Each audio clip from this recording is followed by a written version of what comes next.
Hey everyone, welcome to the Industry Show. I'm your host Nitin Bajaj, and joining me today is Vandana Tilak. Vandana, welcome on the show. Thank you. Always a pleasure. Pleasure is all ours.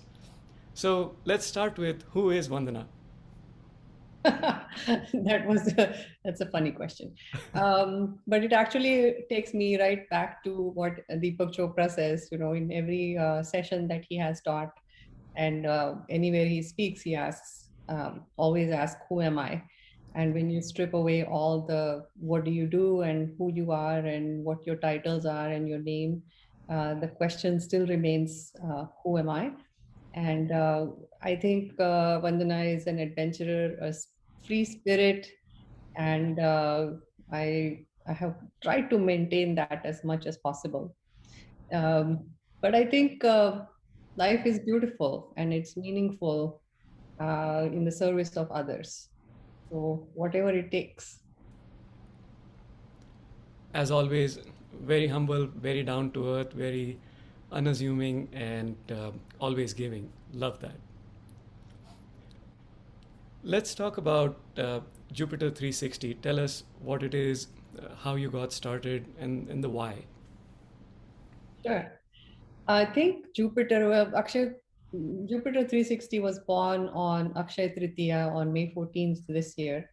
It's been now it's a 3.5-month-old baby, and it was born out of very huge why, which is that when I have been working all my life, whether as an entrepreneur or as a Ayurvedic practitioner or in nonprofit space, I have always benefited from mentors, and I used their help. I have trusted their instinct. I have trusted my own gut instinct. Have been able to get some really phenomenal advice from them. When I used to say, "Where is my help coming from?" and they used to be there. And you realize that when you work in nonprofit space, the do-gooders often do not have help or operational help. How where do you turn to when you need this? Whether you outsource, do you hire people?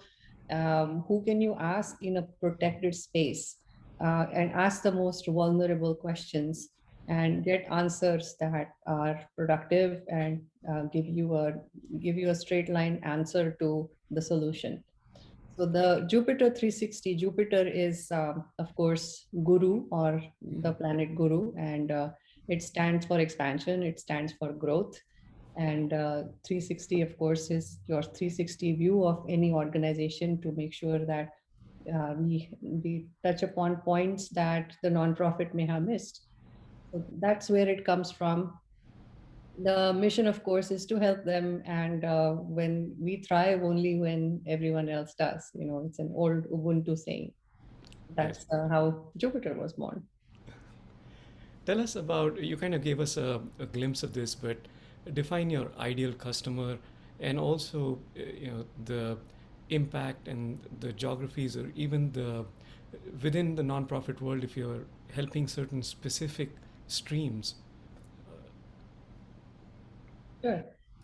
So basically, right now we are working with nonprofits. It's set up as a for-profit to help nonprofits as a management consultant, say. But we are working with them for everything from fundraising to infrastructure, governance, any and everything that a nonprofit has to handle on a day-to-day basis.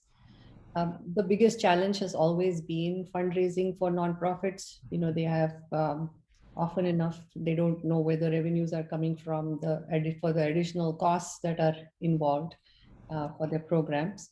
And it's a little scary to hire people and be able to put a proper plan in action. So our customers are all nonprofits, but we have started working with some for-profits also who are in the same boat.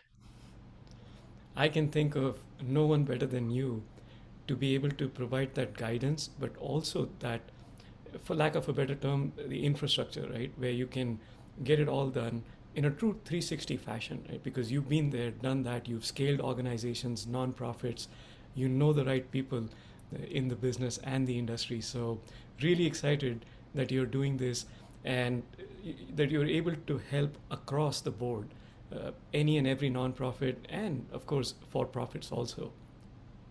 Thank you. So tell us about the this work. As you rightly pointed out, there is so much that needs to happen. Even if you're trying to do good, there are several challenges that one or an organization faces. What is the biggest challenge that you are facing? Gosh, it's a good problem actually that we are having. We are working with three nonprofits and working on the side with a couple of for-profits, and we are hiring. So not just for on behalf of the nonprofits we are working with, but also for Jupiter 360. So we are hiring, and it's time consuming. It's a lot of work, but on the other hand, it's actually a lot of fun to see people's points of view and what they think about Jupiter and how they can help with growing the organization, or how they have their experience and where, how it can fit in. So I think it's a good challenge. And I think it's an amazing opportunity for someone that's wanting to be uh, learning or stepping up and doing this, to be surrounded by amazing talent. And I know you've started adding to the team, and that's a great amount of talent right there to become a part of. So whoever wants to, this, hopefully through this video, some people can reach out and join the team. So on the flip side of challenges are opportunities, right? There's a lot to be done. There is a lot that the team can share. What is your biggest opportunity right now? I think the biggest opportunity is the talent. People are assets in any organization, Mhm. but the kind of people we are attracting, and there are people who are saying, I would love to join your organization, and here is where we are.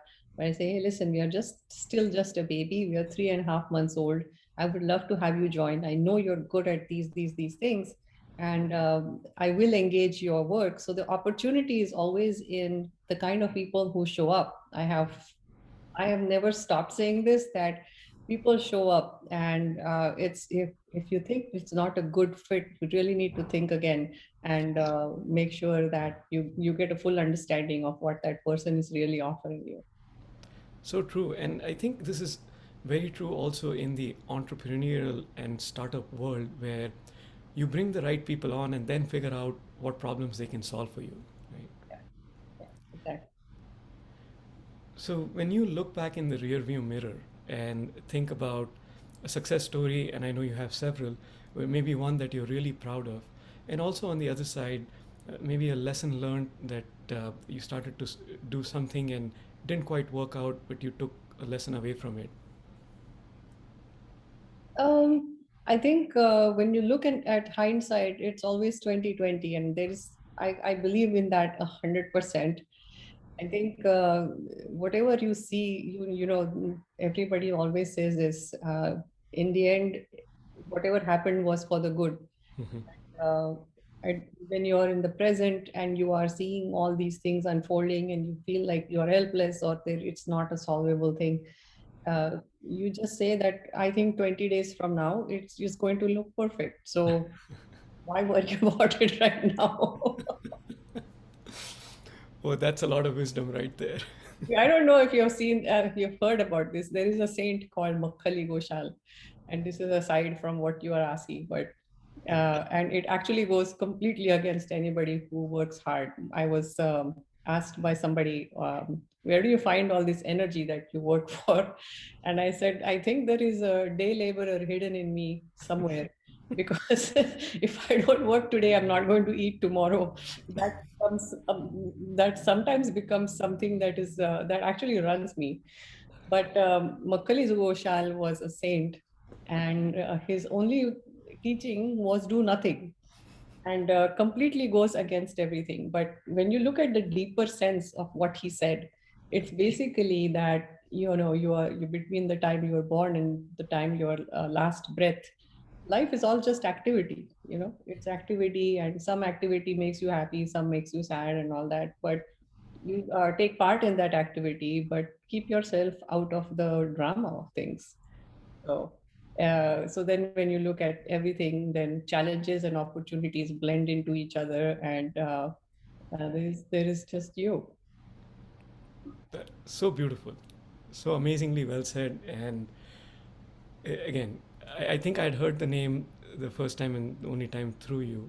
You had mentioned it once to me, but a beautiful lesson there. And I'll take that as a cue to to ask you to share some one-line life lessons with us. Um, I think most of all, I like to I do not like mediocrity. I believe in giving the best. So there's no one line for it. But I think you just have to make sure things don't define you. Titles and names and who you are and what you do and where you live and all these things really should not define you. And we often get into that drama based on a lot of the things that are around us. But uh, meditate on those things, and when you drop all of that, everything completely makes a lot of sense. True. So focus on what you're doing, not as much on the titles and the emotions that kind of go around with it. Focus your work on the the mission, and let that drive you. I love that. What other nuggets do you have for us? Well, I had attended a class at HPS last year, and the teacher Shrikant Datar is the Hmm. next the new dean Yes. of HPS. And so he and I had exchanged a few notes here and there, and the class was on design thinking, and basically taught you how to solve problems with design thinking. I use that a lot now after that class. But I think the biggest thing people get into is where is the solution? In the solution is the problem statement.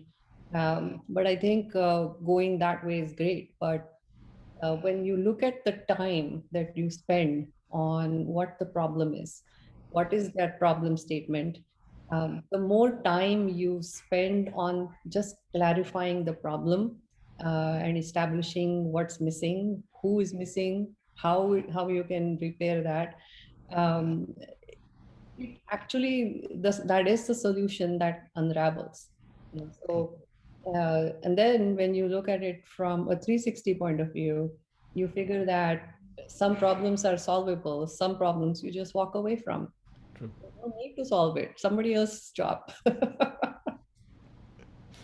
So true. In another way, what I've come to realize is love the problem, not the solution, right?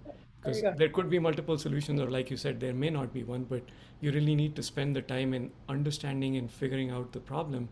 Now, you don't want to be problem focused, you want to move from that, but till you understand the problem, the solution may not come, or the wisdom that not something you want to solve.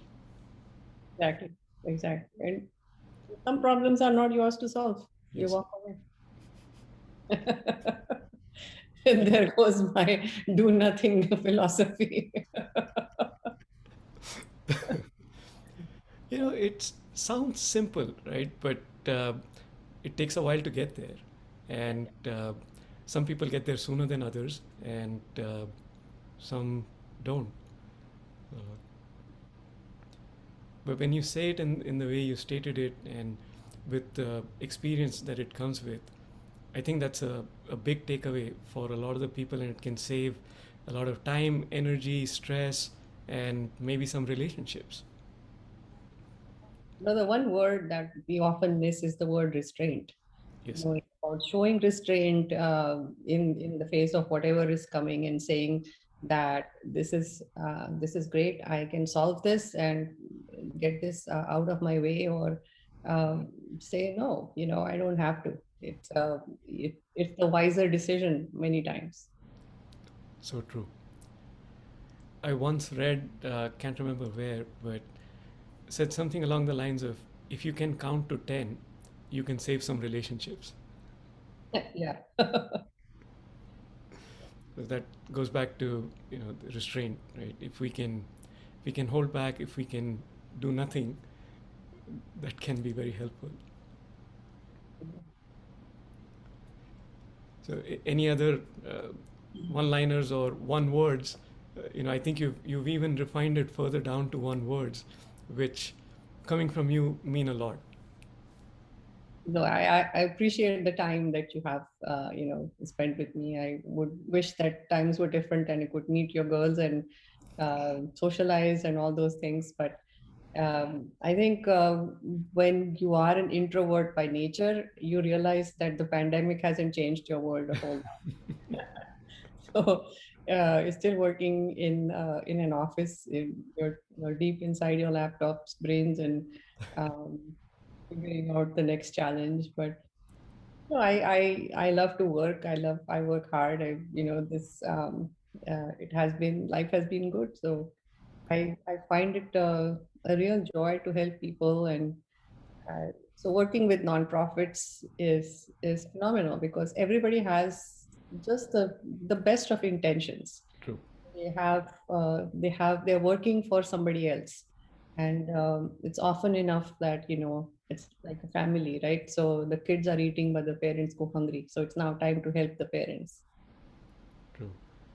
And again, no one better than you to help them, because you've been you've been at it one for so long, but you've figured out what's not working, and you've been able to draw upon that and bring the best. And your experiences, and I've had the pleasure of working under your guidance for several years now. So I've seen how you inspire people to bring out their best with that selfless motivation. And like you said, maybe there is a day laborer inside of you, but I think it's really the passion that you have for helping people. I think that really drives you. No, it's always a pleasure. You meet the finest people, and it's such a joy that you're making a difference in somebody's life. It's Vandana, really. thank you once again for making the time to be with us. Love to have you again, and once maybe at another milestone, as you've brought in a lot more nonprofit and for-profits to help. Would love to get you back on and get an update from you. Love to join. Thank you for having me on the show.